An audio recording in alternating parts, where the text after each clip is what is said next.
Bonjour les amis, c'est Rick Renner qui vous parle. Et aujourd'hui, je vous propose de quoi méditer. Dans 1 Corinthiens chapitre 6, verset 19, Paul dit « Ne savez-vous pas ?» C'est une question, parce qu'il essaie ici de retenir l'attention. « Ne savez-vous pas que votre corps est le temple du Saint-Esprit qui est en vous, que vous avez reçu de Dieu, et que vous ne vous appartenez point à vous-même, car vous avez été rachetés à un grand prix.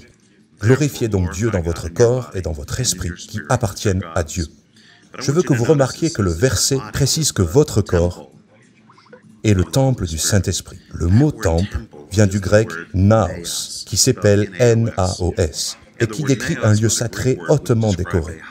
C'est le mot précis utilisé communément pour décrire tout temple païen de la cité de Corinthe. Et rappelez-vous, il est en train d'écrire de la cité de Corinthe. Eh bien, les temples de Corinthe étaient très richement décorés. Ils étaient recouverts de cuivre et de feuilles d'or. Ils avaient des pierres précieuses. C'étaient de merveilleux ouvrages d'architecture qui vous auraient laissé bouche bée en les voyant. Paul utilise donc ce mot et dit « Ne savez-vous pas que votre corps est le temple du Saint-Esprit » Si jamais vous avez eu besoin d'avoir une meilleure image de vous-même, en voilà une.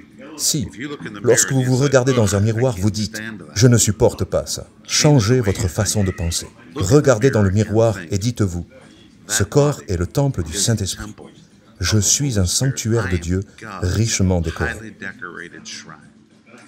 Si vos yeux pouvaient s'ouvrir, et si vous pouviez voir ce que Dieu a bâti à l'intérieur de vous par son Esprit, cela vous couperait vraiment le souffle. Dieu a construit quelque chose de si magnifique en vous qu'il l'appelle le temple du Saint-Esprit. Le verset suivant précise « Car vous avez été rachetés à un grand prix ». Racheté vient du grec « agorazo ». Vous avez été rachetés. Cela a coûté cher. Glorifiez donc Dieu dans votre corps et dans votre esprit qui appartiennent à Dieu.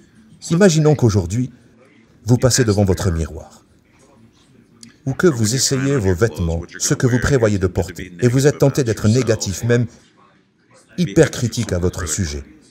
Arrêtez, dites plutôt « Attends, je dois cesser ces critiques. » Célébrez-vous vous-même et clamez « Waouh!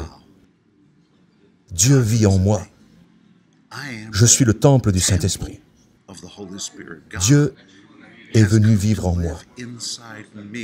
À l'intérieur de moi se trouve la plus fabuleuse construction, si merveilleuse que Dieu lui-même est heureux d'y demeurer. »